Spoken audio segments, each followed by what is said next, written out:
नमस्कार। आपने हमें दो बर्थ डिटेल दी हैं, हस्बैंड और वाइफ की। आपकी कुंडलियों के बारे में मैं निष्पक्ष तौर पे आपको कुछ बातें बताऊंगा जो आपकी कुंडली के अंदर मुझे दिखाई देती हैं। अब वो बातें अच्छी हैं या बुरी वो अभी हम देखने वाले हैं थोड़ी देर में, लेकिन सबसे पहले मैं लड़के की कुंडली के बारे में बात करने जा रहा हूँ। आपकी कुंडली जो है वो सिंह लग्न, सिंह राशि की कुंडली है।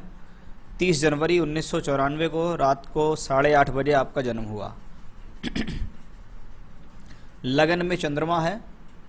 सिंह लगन, सिंह राशि की कुंडली है, यानी लगन और राशि दोनों पर सूर्य का प्रभाव है। जब सूर्य का प्रभाव व्यक्ति के लग्न और राशि दोनों पर हो तो व्यक्ति के स्वभाव में राजसिक गुण देखे जाते हैं। ऐसा व्यक्ति बहुत कम ये प्रयास करता है कि उसको कोई व्यक्ति ऑर्डर दे या वो किसी के अधीनस्थ होकर कार्य करे, क्योंकि राजा है सूर्य, इसलिए सात्विकता से चलता है, गलत कार्यों से परहेज रखता है, स्वभाव में स्थिर रहने का प्रयास करता है, यानी किसी भी चीज़ के प्रति लंबे समय तक कार्य करने में सक्षम है, एक जगह टिकाऊ होकर कार्य करने में सक्षम है। लेकिन क्योंकि राजा है तो राजा के स्वभाव में अहंकार के साथ साथ कुछ घमंड भी देखा जाता है। तो वैसा भी आपकी इस राशि लगन के कारण है। अब आप देखिएगा, आपकी राशि और लग्न दोनों के जो मालिक हैं वो सूर्य देव हैं। जब सूर्य बैठा कुंडली के छठे घर में, हर शत्रु राशि शनि की राशि में बैठा है।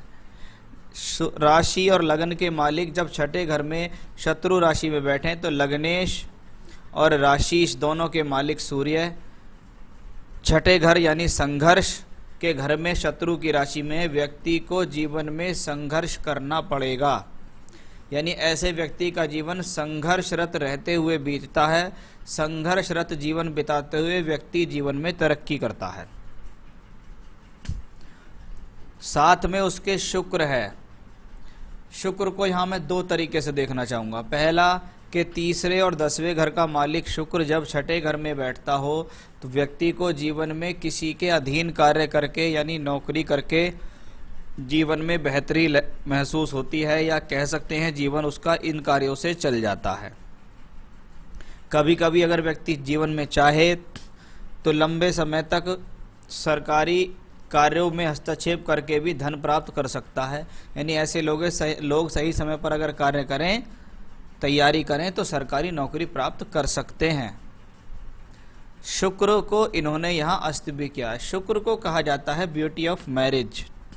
शादी होना एक अलग बात है, शादी का सुख मिलना एक अलग बात है। तो शादी के सुख में तंगी लाने के लिए शुक्र ग्रह को देखा जाता है। शुक्र यहाँ सूर्य की अभाव से अस्त है।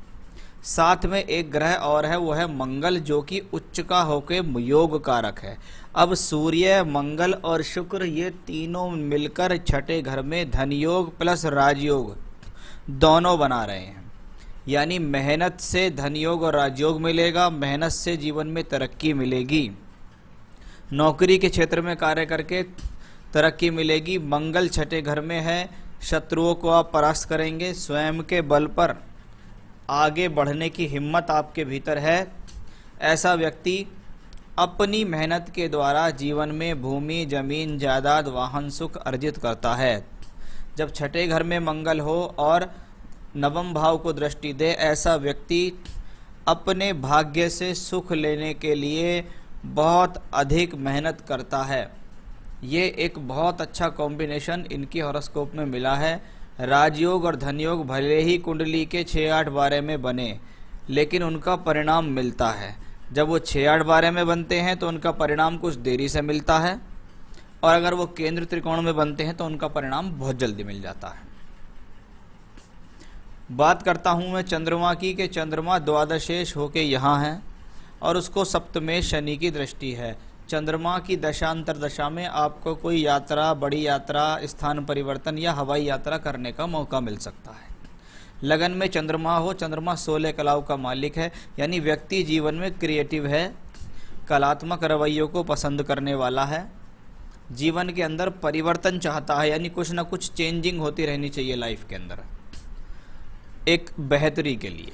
तो वो भी स्थितियाँ दिखाई देती है। शनि बुध का योग कुंडली के सप्तम भाव में। अब शनि सप्तमेश होकर सप्तम में, यानी सप्तम भाव से संबंधित सुख मिलेंगे, शादी होगी, विवाह का सुख मिलेगा। साथ में कौन है? एकादशेश है, यानी वृद्धि भाव का मालिक जब सप्तम से संबंध बनाए तो विवाह में जल्दी होना या जल्दी से विवाह हो जाने के भी संकेत ऐसे कॉम्बिनेशन से आते हैं। अब ये धन भाव के मालिक, दो धन भाव का मालिक बुध शनि के साथ है, पद प्राप्ति कराएगा, धन दिलाएगा, परिवार से सहयोग दिलाता है, परिवार से धन दिलाने का भी योग इस कॉम्बिनेशन से कह सकते हैं। शनि जब सप्तमेश होकर सप्तम में स्वराशि का हो तो इसको शश नामक महापुरुष योग कहा जाता है। शश नामक योग शनि से संबंधित कारकत्वों में वृद्धि कर देता है। लोगों के बीच अपनी पहचान बनाना, सामाजिक रूप से पहचान बनाना, समाज में उठ बैठ करना, लोगों के लिए परोपकार दान की भावना करना, निम्न वर्ग के लोगों से सहयोग मिलना, जनता को साथ देना, वो सब इसी कॉम्बिनेशन से आता है। चौथे घर में राहु है और शनि से दृष्ट है तो कभी कभी व्यक्ति का रुझान राजनीतिक कार्यों के प्रति भी काफ़ी चला जाता है, यानी वो व्यक्ति अच्छी खासी राजनीति की समझ रखता है या इन चीज़ों में इंटरफेयर रखता है कि देश विदेश में क्या चल रहा है। राहु और केतु कुंडली के चौथे और 10वें घर से संबंधित हैं। ये ग्रह जब जब जिस भाव से संबंध बनाते हैं उस भाव से संबंधित कुछ समस्या अवश्य देते हैं। जैसे स्वयं के बल पर मकान बनाने में परेशानी देता है, लेकिन देगा अवश्य, क्योंकि ये उच्च के मंगल की राशि में है। केतु छठे घर में है, छठे घर का मतलब है शुक्र की राशि में, और शुक्र छठे घर में है। केतु जब दशम भाव में हो तो अपनी दशा अंतरदशा में व्यक्ति को कभी कभी गोपनीय तौर पर जहाँ पर व्यक्ति काम करता है कुछ षड्यंत्रों का सामना करना पड़ता है, लेकिन व्यक्ति अपनी मेहनत से उन सबको जीत लेता है। बृहस्पति तीसरे घर में जब बृहस्पति हो और वो पंचमेश होके हो तो ऐसा व्यक्ति कभी कभी इस प्रकार की शिक्षा भी करता है जो उसके शौक की शिक्षा हो, या ये कह सकते हैं ऐसे व्यक्ति जीवन में अपनी शिक्षा को अपना शौक बनाते हैं। चाहें तो ये बहुत अच्छी शिक्षा कर सकते हैं और हायर एजुकेशन को प्राप्त कर सकते हैं। बृहस्पति पंचमेश होकर तीसरे घर में है, व्यक्ति अच्छा उपदेश देने वाला हो सकता है, लोगों को अच्छी सलाह दे सकता है। व्यक्ति अपनी ज्ञान और बुद्धि के बल पर अपने भाग्य को चमकाता है। वहीं बृहस्पति की पंचम दृष्टि सप्तम भाव पर इस चीज़ को रोकने का प्रयास करती है कि हस्बैंड वाइफ के बीच में भले ही कितनी प्रॉब्लम्स हों, लेकिन उनको ये सॉल्व करेगा। आपकी लगन कुंडली को देखकर अभी मैं ये नहीं कह सकता कि आपको मैरिड लाइफ से रिलेटेड कोई बड़ी समस्या है। नवांश कुंडली में लगन ही राहु केतु एक्सेस में है, ये थोड़ा प्रॉब्लम का विषय है। मैंने आपको कहा था कि राहु केतु जिस भाव से संबंध बनाए उस भाव से संबंधित सुख में कमी करते हैं। अब राहु और केतु जब यहाँ लगन और सप्तम से संबंध बना रहे हैं तो हस्बैंड वाइफ के बीच में वैचारिक मतभेद देते हैं। यहाँ शनि अपने आप में बुध के साथ फिर से हैं, यहाँ भी शनि बुध एक साथ थे, यहाँ भी शनि बुध एक साथ हैं। 8वें घर में मंगल बृहस्पति के स्वराशि के साथ है, तो ये स्थिति भी ठीक है। नवांश में भी ग्रहों की स्थिति बढ़िया हुई। राहु की महादशा आपको चल रही है। राहु आपका मंगल की राशि में है, मंगल उच्च का होकर यहाँ है। व्यक्ति मेहनत से जीवन में आगे बढ़ेगा, मेहनत से जीवन में कार्य करेगा, अपने स्वयं के बल पर आगे बढ़ेगा, अच्छी नौकरी अच्छे कार्य करते हुए जीवन में आगे बढ़ने का भी इंडिकेशन यहाँ साफ तौर पे दिखता है। कभी कभी मैंने कुछ लोगों की कुंडलियों में ये कॉम्बिनेशन पाए कि ऐसे लोग कभी कभी घर परिवार से संबंधित व्यवसाय भी करते हैं कि उनके घर में जो पहले से ही व्यवसाय होता हुआ आ रहा उसको ज्वाइन कर लेते हैं। नहीं तो मैं आपको व्यापार ना करने की सलाह याद दूंगा, मैं आपको कहूँगा कि आप अच्छी नौकरी ही करेंगे।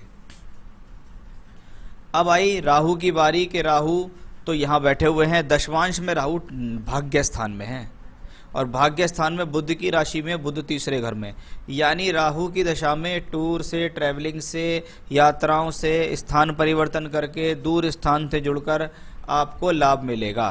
कभी कभी ऐसे लोगों को विदेशों से काम करने या एमएनसीज कंपनी से भी काम करने का मौका मिल जाता है। उस लिहाज से राहु अच्छा है। राहु की दशा आपके लिए अच्छी है, इसमें कोई संदेह नहीं है, क्योंकि राहु की पोजीशन लगभग सभी जगह अच्छी है और वो जिन राशियों में है वो भी अच्छा है। आपको जैसे वर्तमान में अभी अक्टूबर 21 में राहु में बृहस्पति खत्म हो जाएगी और बृहस्पति आपका यहाँ 12वें और तीसरे घर का मालिक है, यहाँ बैठा है। हो सकता है आपने पिछले समय में अपने काम में कोई चेंज किया हो या अपने काम को कहीं दूसरी जगह से जोड़ा हो या कोई नौकरी परिवर्तन की हो, लेकिन ये दशा को मैं खराब नहीं कहता। और इससे अगली दशा इससे भी बेहतर है। अक्टूबर 21 से सितंबर 24 राहु में शनि, शनि सप्तमेश होके सप्तम में धन भाव के मालिक बुध के साथ। नवांश कुंडली में ये शनि लग्नेश है, धनेश है और चौथे घर में बृहस्पति के साथ है। यानी ये भी आने वाले समय में टूर ट्रैवलिंग से तरक्की दिखा रहा है। यानी आने वाला समय सोर्स ऑफ इनकम के हिसाब से बढ़िया है। आपने सवाल भी पूछा मेरी लाइफ कैसी रहेगी। मैं आपकी कुंडली को देखकर अब से भी और आने वाली दशा को देखकर भी संतुष्ट हूँ कि हाँ, ये व्यक्ति भविष्य में तरक्की करेगा। लेकिन एक चीज़ लगातार दिखाई दे रही है कि आप अपने जन्म स्थान को छोड़कर अन्य स्थान पर जाकर काम करेंगे तो ज़्यादा तरक्की हासिल करेंगे। ऐसा मुझे दिख भी रहा है। हो सकता है आपने ऐसा काम कर लिया हो, नहीं तो भविष्य में तो ऐसा होगा ही होगा। पैसा कैसा और कितना होगा? पैसा हमेशा निर्भर करता है दो चीज़ों पे। पहला, क्या पैतृक संपत्ति मिल रही है? आपकी कुंडली से लगता है कि आपको पैतृक संपत्ति मिलेगी, फादर से कुछ ना कुछ जरूर मिलेगा। दूसरा, स्वयं के बल पर आप धन कमाएंगे या नहीं, वो दशा पर निर्भर है। दशा अच्छी है तो काम अच्छा होगा और काम अच्छा होगा तो पैसा होगा। आप वर्तमान से जैसे जैसे आगे चलेंगे वैसे वैसे आप जीवन में आगे बढ़ते चले जाएंगे, तरक्की करते चले जाएंगे, स्वयं के बल पर सुख साधन धन अर्जित करते चले जाएंगे। समाज में मान सम्मान कैसा होगा? वो मैंने आपके शनि से आपको बताया कि आपका ध्यान है समाज की तरफ, आपका ध्यान है लोगों की तरफ और लोगों से आपको सम्मान मिलेगा, इसमें कोई संदेह नहीं। बिजनेस किस तरह का होगा? अब देखिए भाई साहब, मैंने पहला तो आपको ये बताया कि बिजनेस करो तो पारिवारिक बिजनेस करो तो अच्छा है, नहीं तो नौकरी करो ज़्यादा बेहतर रहेगा। क्योंकि मैं आपकी दशाओं को देखकर नौकरी में ज़्यादा संतुष्टि देखता हूँ। फिर भी अगर बिजनेस की बात करते हो, शुक्र आपका शनि की राशि में है और शनि कुंडली में काफ़ी मजबूत दिखाई देता है। मंगल भी शनि की राशि में है। ऐसा व्यक्ति मेटल से रिलेटेड अगर कोई भी वर्क करता है तो जीवन में अच्छा रहेगा। अगर आप व्यापार करते हैं तो व्यापार में भी आप उतना ही पैसा कमाएंगे जितना आप एक अच्छी नौकरी में कमा सकते हैं। तो अगर आपको व्यापार करना है तो आप कर सकते हैं और मेटल से रिलेटेड कोई भी वर्क करेंगे तो आपके लिए बेहतर रहेगा। राजयोग है या नहीं? बिल्कुल है भाई साहब, राजयोग क्यों नहीं है? जब राजयोग और धनयोग कुंडली के छठे घर में बन रहा है तो सीधे समझ लीजिए कि ये राजयोग आपकी मेहनत से फलेगा। ये राजयोग आपको कहीं से पड़ा हुआ नहीं मिलेगा, आपकी मेहनत से फलेगा और बहुत अच्छा फलेगा। भविष्य में बहुत तरक्की करोगे। संतान कितनी और कैसी होंगी? संतान होगी या नहीं, सबसे पहला प्रश्न ये है। संतान देने वाले ग्रह बृहस्पति का संबंध पंचमेश होके भाग्य स्थान से है। हाँ, संतान होगी। सप्तांश कुंडली में बृहस्पति केंद्र में बैठे हैं नवमेश के साथ, निश्चित संतान होगी। अब दशा चल रही है राहु की। राहु 8th हाउस में है। अष्टम भाव में जब राहु बैठे और उसकी दशा चले संतान के चार्ट में खास तौर पे, तो इसका मतलब है कि राहु की दशा में संतान होगी, लेकिन देरी से। आपको वर्तमान से लेकर और आने वाले 3 वर्ष तक लगातार संतान से संबंधित दशाएं हैं। निश्चित आपको संतान होंगी। आपके भाग्य से दिखाई देता है कि आपको 2 संतानें होंगी और दोनों संतान में पुत्री के योग ज़्यादा दिखते हैं। बाकी ये आपकी पत्नी की कुंडली से मैं बताऊंगा कि क्या स्थिति रहेगी। मैरिड लाइफ वाइज मुझे हॉरोस्कोप में कोई समस्या नहीं दिखती। अब मैं बात करता हूँ भाई साहब आपकी पत्नी की कुंडली के बारे में। कुंभ लगन की आपकी पत्नी की कुंडली है। शनि का इनका लगन है। कुंभ लगन स्थिर लगन कहलाता है। लगन का स्वामी दूसरे घर में केतु के साथ। लग्नेश जब दूसरे घर में हो, व्यक्ति कुटुंबवादी है, व्यक्ति परिवार के प्रति समर्पित है, व्यक्ति का ज़्यादा मन अपने परिवार की तरफ ज़्यादा झुकाव रहता है, ऐसा कह सकते हैं। जब शनि जैसा ग्रह केतु के साथ होता है, व्यक्ति को वाणी पर संयम रखना चाहिए, क्योंकि शनि तक तो स्थिति ठीक है, लेकिन साथ में जब केतु हो जाता है तो ऐसे लोगों की वाणी कुछ ब्लंट हो जाती है। ऐसे व्यक्ति जो मन में आता है वो बोल देते हैं, सामने वालों को इनके द्वारा कही गई बातें बुरी लग जाती हैं। ऐसे लोग कभी कभी अपने द्वारा बनाए गए नियमों पर भी लंबे समय तक खरे नहीं उतरते, भूल जाते हैं उस बात को, फिर उनको याद दिलानी पड़ती है। धन के हिसाब से स्थिति ये ठीक है। अब इस कुंडली में एक राशि परिवर्तन योग है, ये अच्छा नहीं है। दूसरे और 12वें घर का मालिक राशि परिवर्तन योग में है, बृहस्पति शनि से और शनि बृहस्पति से है। पहला कॉम्बिनेशन बृहस्पति धन देगा, शनि धन देगा। लेकिन जब ये 12वें घर के व्यय स्थान से मालिक से राशि परिवर्तन करे, ऐसे लोगों को जीवन में धन संचय नहीं हो पाता। पैसा इनके पास काफ़ी आता है लेकिन पैसा रुकता नहीं है। पैसा इनके हाथ में दोगे तो ज़्यादा खर्च होगा, या ये कह सकते हैं ऐसे लोग पैसे को बचा नहीं पाते हैं। ये इनके कुंडली की प्रॉब्लम है कि धन संचय से संबंधित समस्याएं इनकी कुंडली में ज़्यादा दिखाई दे रही हैं। पैसा आना एक अलग बात है, पैसे का रुकना एक अलग बात है।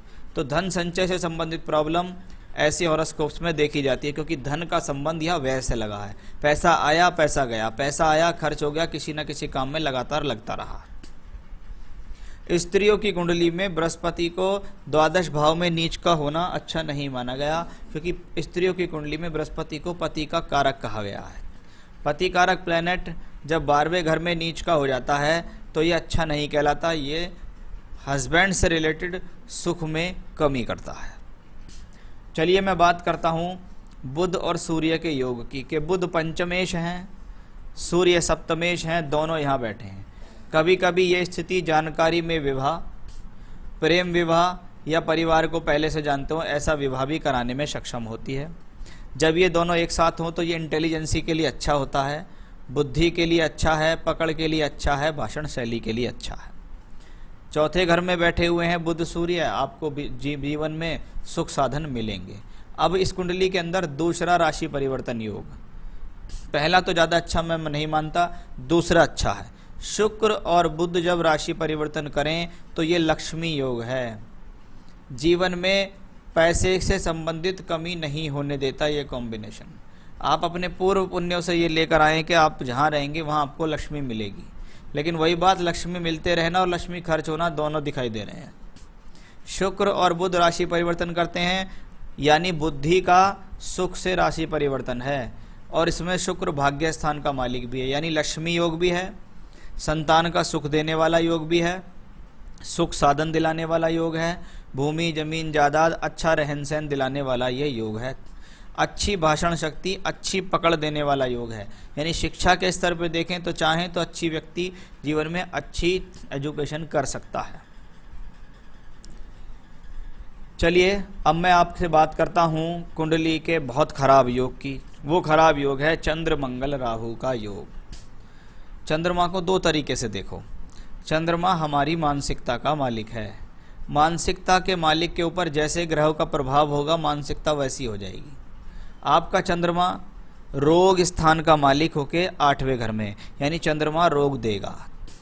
चंद्रमा मंगल राहु के साथ है तो चंद्रमा तनाव के रोग देगा, टेंशन देगा, एग्रेशन देगा, क्रोध देगा, चिड़चिड़ाहट देगा, मानसिक टेंशन देगा, मानसिक प्रेशर देगा, रक्त से संबंधित विकार देगा। और सामने बैठे हैं शनि और केतु। जब आपका मन इतने सारे अशुभ ग्रहों में घिर जाए, एक शनि केतु और दूसरे मंगल राहु, तो आपकी मन की बेचैनी कभी भी बढ़ सकती है। आप कभी भी परेशान हो सकते हैं, आपको कभी भी प्रॉब्लम हो सकती है। आप कभी खुश हैं, कभी दुखी हैं, आपको कभी बहुत जल्दी प्रसन्नता है तो कभी आपका क्रोध का कोई सीमा नहीं है। ऐसे लोग क्या कब बोल जाएं कुछ पता नहीं, और इस कारण से आपकी मैरिड लाइफ में बहुत प्रॉब्लम होती दिखाई दे रही है, क्योंकि अष्टम भाव मांगल्य स्थान कहलाता है। अगर ये स्थान आपका वाणी स्थान है तो ये स्थान आपका मांगल्य, आपका ससुराल और आपके पति की वाणी कहलाती है। जब इस पर इतने सारे प्रॉब्लम हो तो ये अच्छा खासा हस्बैंड वाइफ के बीच में डिस्प्यूट दिखा रही है। अच्छे खासे आर्गुमेंट्स का कॉम्बिनेशन है। आप अपने जीवन में अपने रक्त का भी जांच समय समय पर कराते रहिएगा, क्योंकि जब चंद्रमा इतना ज़्यादा पीड़ित होता है तो जीवन में रक्त से बनने वाले रोग भी व्यक्ति को परेशान करते हैं। और आज के समय में एक चीज़ बहुत ज़्यादा चलती हुई आ रही है कि व्यक्ति के जीवन में कि कोई बड़ा रोग ऐसा ना पल जाए बॉडी के अंदर जिसका बहुत बाद में पता चले। तो आप उसका बहुत ज़्यादा यहाँ ध्यान रखिएगा, अपनी सेहत का ध्यान रखिएगा, अपने ब्लड का ध्यान रखिएगा। बाकी तो ये कॉम्बिनेशन तो बहुत ख़राब है ही है। वहीं आप देखिएगा मंगल राहु जब एक साथ हों तो अंगारक योग बनाते हैं। व्यक्ति गुस्से में क्या कर दे कुछ पता नहीं, क्योंकि मंगल यहाँ साहस का मालिक है तो दशम का मालिक अष्टम में व्यक्ति को अपनी प्रोफेशनल लाइफ के लिए रोज नई जद्दोजहद करनी पड़ती है। Ups and down in career career के अंदर उतार चढ़ाव आना, समस्याएं आना, जहाँ पर काम कर रहे हैं वहाँ पर अच्छी प्रकार से मन ना लगना, इन्हीं योगों के कारण देखा जाता है। आपकी नवांश कुंडली भी मुझे अच्छी नहीं लगी कि नवांश में सप्तम भाव जो पति का स्थान है वो छठे घर में है, उसके ऊपर मंगल की दृष्टि भी पड़ रही है। इसका मतलब आपकी हॉरोस्कोप के हिसाब से एक नहीं 5-6 बार मुझे ऐसा दिखाई दिया कि ये हॉरोस्कोप मैरिड लाइफ वाइज बड़ी प्रॉब्लमेटिक है। आपकी तरफ से काफ़ी समस्याएं आपकी मैरिड लाइफ में उठती हुई मुझे दिखाई दे रही हैं। आपके हस्बैंड के हिसाब से देखें तो मुझे एक दो स्थितियां भी नहीं, एक मुश्किल से दिखाई दी, लेकिन आपके हिसाब से मुझे काफ़ी प्रॉब्लम दिखाई दे रही है। जब आपकी हॉरोस्कोप में इस तरीके की प्रॉब्लम्स हों तो उन्हें समझना चाहिए और उन समस्याओं को समझ के सॉल्व करना चाहिए, नहीं तो आप अपने पूरे जीवन में दुखी रहेंगे, बिना वजह परेशान रहेंगे। राहु की महादशा आपको भी चल रही है। राहु 8th हाउस में चंद्र मंगल के साथ, यानी इस समय आप सबसे अगर ज़्यादा प्रॉब्लम में हैं तो वो है मानसिक चिंताएं, मानसिक परेशानी। वो मानसिक परेशानी परिवार को लेकर हो सकती है, ससुराल पक्ष को लेकर हो सकती है, हस्बैंड वाइफ के रिलेशन को लेकर हो सकती है। हेल्थ इश्यूज तो साफ दिख ही रहे हैं हॉरोस्कोप में कि भैया राहु का 8th हाउस में बैठना, राहु की दशा चल रही है, प्रॉब्लम तो है आपको। राहु में बृहस्पति, दूसरा प्लेनेट बृहस्पति नवंबर 21 तक चलेगा। नीच का बृहस्पति द्वादश में, कभी कभी ये स्थितियाँ धन का खर्च होना, अनावश्यक धन खर्च होना, बीमारी पर पैसा खर्च होना भी इंडिकेशंस दिखता है। 2021 तक की दशा आपके लिए अच्छी नहीं है। आपकी मैरिड लाइफ वाइज भी अच्छी नहीं है, आपकी हेल्थ वाइज भी अच्छी नहीं है, आपकी मानसिकता के लिए भी अच्छी नहीं। मन के अंदर नकारात्मक विचार लाने का एक कॉम्बिनेशन आपके चार्ट में बन रहा है। राहु की स्थिति को मैंने नवांश में भी देखा कि वहाँ 2nd हाउस में है, फिर से हाउस ऑफ आर्गुमेंट्स वहाँ से दिखाई देता है नवांश से। और सप्तांश में देखिएगा राहु बैठा है यहाँ लग्न में, नवमेश के साथ बैठा हुआ है, और बृहस्पति की राशि में, बृहस्पति एकादश में, यानी राहु संतान देगा लेकिन 8th हाउस में है, परेशानी के साथ देगा। आपको अभी चल रही है राहु में बृहस्पति, उसके बाद आएगी राहु में शनि। राहु में बृहस्पति तक मैं कह सकता हूं कि आपको संतान का योग लगातार चल रहा है, लेकिन राहु में शनि को मैं संतान के लिए अच्छा योग नहीं मानता, क्योंकि शनि सप्तांश में 12वें घर में बैठे हैं। द्वादश शेष की दशा में संतान नहीं होती, और अगर हो जाए, ठहर जाए तो वो मिसकैरेज हो जाता है। तो मेरे हिसाब से संतान का योग आपको भी, और ये साल में प्रयास करो तो ज़्यादा अच्छा है, क्योंकि उसके बाद संतान से संबंधित योग बहुत लंबे समय तक आपके हाथ से निकल जाएगा। मैंने आपको बताया था कि ये योग पत्नी की कुंडली से ज़्यादा देखे जाते हैं, इसलिए योग तो आपको हैं, और संतान का बिल्कुल प्रयास करें, क्योंकि दोनों के हिसाब से, खास तौर पे पत्नी के हिसाब से तो एक चीज़ दिखती है कि अगर संतान, अगर आपने अभी आने वाले 6 महीने में कंसीव कर लिया तो बहुत अच्छी बात है, नहीं तो आपको संतान प्राप्ति में काफ़ी बाधाएं हो जाएंगी। हाँ, लेकिन संतान का सुख है वो देरी से है, वो मैंने आपको यहाँ बता दिया है। तो इनकी लाइफ में आने वाले समय में मुझे तनाव, टेंशन्स और हेल्थ इश्यूज ज़्यादा दिखाई देते हैं। प्रोफेशन में भी थोड़ा मैंने देखा है, राहु बुध यहाँ 2nd हाउस में, अगर व्यक्ति चाहे तो सोर्स ऑफ इनकम कर सकता है, लेकिन इनकी प्रोफेशनल लाइफ स्ट्रगल भरी दिखाई दे रही है मुझे। पैसा कैसा और कितना, पैसा तो इनके जीवन में अच्छा है, लेकिन पैसा जुड़ने के बहुत कम योग हैं, खर्च बहुत है इनसे, चाहे वो इनके ऊपर खर्च है, चाहे इनकी बीमारी पे खर्च है, चाहे कैसे भी है। मान सम्मान के लिए मैं इस हॉरोस्कोप को कोई बहुत बढ़िया चार्ट नहीं कहता। बिजनेस के लिए बिल्कुल नहीं, नौकरी कर सकती हैं चाहे। संतान के लिए आपको बता दिया, राजयोग से संबंधित 1-2 स्थितियाँ ही बहुत अच्छी हैं, लेकिन राहु की दशा में राजयोग नहीं है, और राहु भी देखिएगा 2034 तक है, तो यहाँ राजयोग से संबंधित स्थितियाँ भी नहीं दिखती। तो ये तो थे आप दोनों की हॉरोस्कोप के एनालिसिस। आपकी मैरिड लाइफ अच्छी चले उसके लिए इनको बहुत सारे उपाय ऐसे होंगे जो करने होंगे, क्योंकि मुझे इन्हें शरीर से भी ठीक करना है, मानसिकता से भी ठीक करना है, मैरिड लाइफ के लिए भी ठीक करना है। आप रोजाना करेंगी देवी कवच का पाठ, दुर्गा सप्तशती से देवी कवच का पाठ आप रोजाना करेंगी। उसमें 56 श्लोक हैं, रोजाना उनकी हिंदी पढ़ें। पाठ नंबर 2, रुद्राष्टकम का पाठ करना है रोजाना। भगवान शिव का स्तोत्र पाठ रुद्राष्टकम, पहले देवी कवच पढ़ें फिर रुद्राष्टकम का पाठ करें। तीसरा, हर सोमवार को भगवान शिव के मंदिर जाएं, उन्हें पंचामृत से अभिषेक करें। ये हो गया आपका तीसरा उपाय। चौथा उपाय आपके लिए है कि आप एक फायर ओपल रत्न पहनिए, फायर ओपल स्टोन पहनिए, आपके लिए बेहतर रहेगा। और फायर ओपल से भी ज़्यादा बेहतर अगर कोई स्टोन है, वहाँ फायर ओपल ना रखेंगे, पन्ना ही पहनिए, क्योंकि मुझे आपकी बुद्धि को, आपकी मानसिक शांति को मजबूत मुझे देनी है, इसलिए आप पन्ना पहनिए। राइट हैंड की सबसे छोटी वाली उंगली में आपको एक पन्ना पहनना है अच्छा सा। आपको चाहिए तो मुझसे भी प्राप्त कर सकते हैं, मैं चांदी की रिंग बनाकर आपके एड्रेस तक प्रोवाइड करा सकता हूँ। उपाय करने पड़ेंगे लगातार, मेडिटेशन करो, योगा करो, प्राणायाम करो, अपने आप को मेंटली मजबूत करो, शारीरिक मजबूत करो। आपके हॉरोस्कोप में सिंह लगन का हॉरोस्कोप था, ये जो मैंने देखा है। आपके हॉरोस्कोप में शुक्र अस्त है और शुक्र दशमेश भी है, जो कि प्रोफेशन के लिए कुछ जद्दोजहद करा सकता है। आपके लिए मैं ये कहूँगा कि आप हनुमान जी की पूजा रोजाना करें और एक डबल फायर ऑस्ट्रेलियन ओपल रतन धारण करें। ओपल रतन सीधे हाथ की तर्जनी उंगली में चांदी में पहना जाता है, वो आप धारण करें, वही आपके लिए सबसे बेहतर रहेगा। आपको चाहिए तो आप मुझसे प्राप्त कर सकते हैं। तो ये था आप दोनों की हॉरोस्कोप का एनालिसिस। चैलेंजेस आपके सामने हैं। मैंने दोनों ही हॉरोस्कोप जितना मुझसे बेहतर हो सकता था मैंने उसके हिसाब से आपको बताया है। आपकी वाइफ के चार्ट में मुझे काफ़ी चिंताएं लगीं। आपके चार्ट को देखकर तो मैं उतनी प्रॉब्लम में नहीं आया।